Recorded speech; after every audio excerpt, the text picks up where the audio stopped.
So I'm taking a quote that you have here. I'm at my best when I'm telling extremely personal stories. Mm-hmm.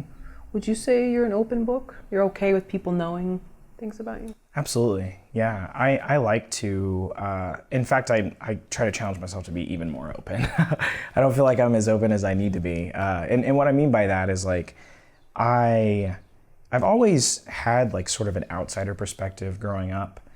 And I've always felt like I have a reservoir of almost like pain and truth from which to draw from. And I've noticed that like whenever I'm telling stories that aren't very personal, there's like something kind of missing about it. There's like, it's almost like an athlete in the fourth quarter who doesn't have their legs under them, you know what I mean, to shoot a jump shot. But I noticed that when I really lean into my truth and I lean into the things that mean a lot to me and lean into the things that have value and things I can talk about at length and just kind of keep going on and seem to never really run out of energy, those are my best stories that I tell. And I also think there's something to be said about, because a professor of mine when I was at school, I think his name, it's Vincent Robert said this to me. He said, "Why do we tell stories?" And he asked that one day, and everybody in class was like raising their hands, saying all these different things. And we were all wrong. And he said, no, we tell stories to heal. That's why we tell stories. And I had a moment where I almost couldn't breathe because I realized he was totally right, at least for me. I realized that's why I tell stories. Because there's something about opening up an old wound, trying to heal it in a way where other people can see it that absolutely heals them too. At least that's what I've experienced. So like in my film is all about these two strangers who are actually brothers who learn to become brothers. That's what the whole movie's about. And it's based on like a true story of my actual extremely broken relationship with my older brother. And, you know, we both grew up like total opposites. Like I was very much a private school, try to make straight A's kind of kid. And my other brother, like basically hung out in the streets and, you know, had a very vibrant, very successful life in crime. And I just didn't understand it. I didn't get it. And it hurt me for so many years. And I knew that like, oh man, if I tell a story about that, and I can make fun of myself, make fun of all the things that are basically make light of all the things that cause me pain. I know for a fact there's going to be other people out there that are experiencing something similar that can relate to it. Because a lot of times when you're super specific about the things that cause you pain, you can achieve almost like a universal sense of connection with other people. Because other people can see themselves in very specific stories. And I knew that. And that was something that I learned throughout school.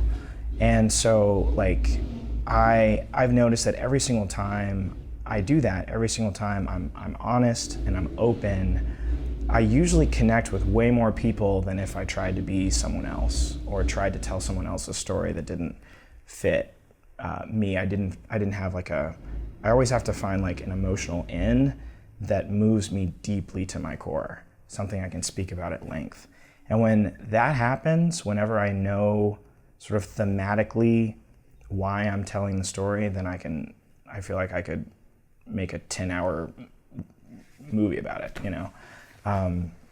But yeah, so I always try to tell stories that are extremely personal and try to be as open as possible about it. And I'm trying to be even more open about the just the process of what it takes to put a movie together and the pain that goes with that too. Yeah, I think people respect that honesty because a lot of us don't show different things. We just want to put, oh no, everything's great, I got this, kind of, you know, that's become this new term, and I feel like we've become a society of like, totally. I got this, I'm good, and I'm not, you know. Yeah, and the reality is like human beings, we are created for community. Like we're not really created, I know our society is very individual. We celebrate the individual, like the accomplishments of the individual. Like, I did this, I'm awesome, And there's something to that about like living up to your potential as a person, as a creator, whatever it is that you're doing. But I think when we deny the fact that we need to connect with other people, we do ourselves and everyone around us a disservice.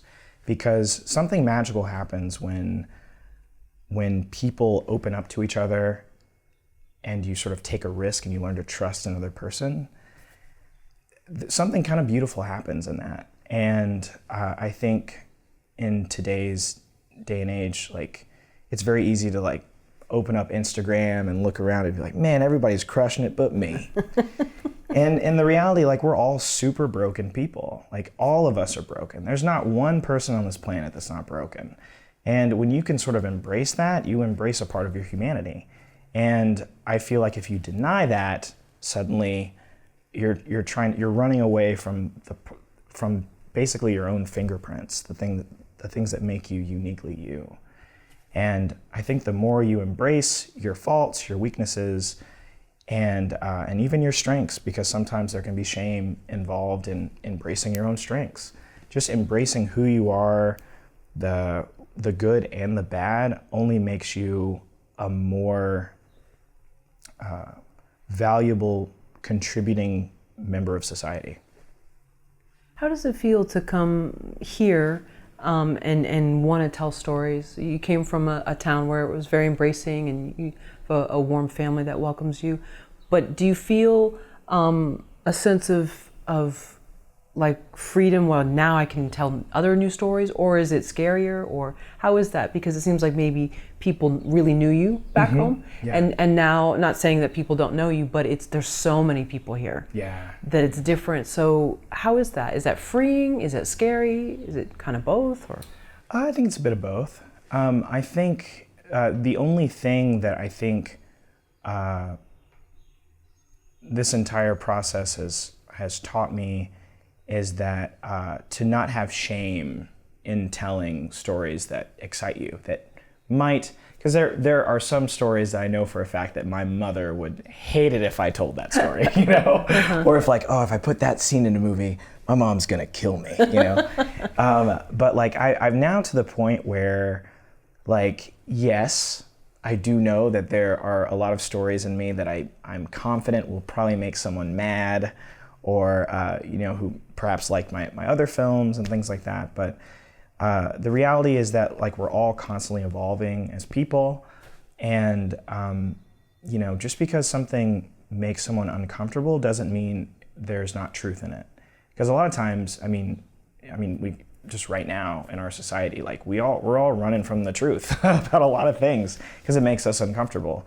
And I think, like, as long as I can find and tell stories that I feel are authentic to me, where I can lean into truth and embrace it, lean into pain and embrace it, then I'm going to, as much as possible, aggressively pursue those types of stories.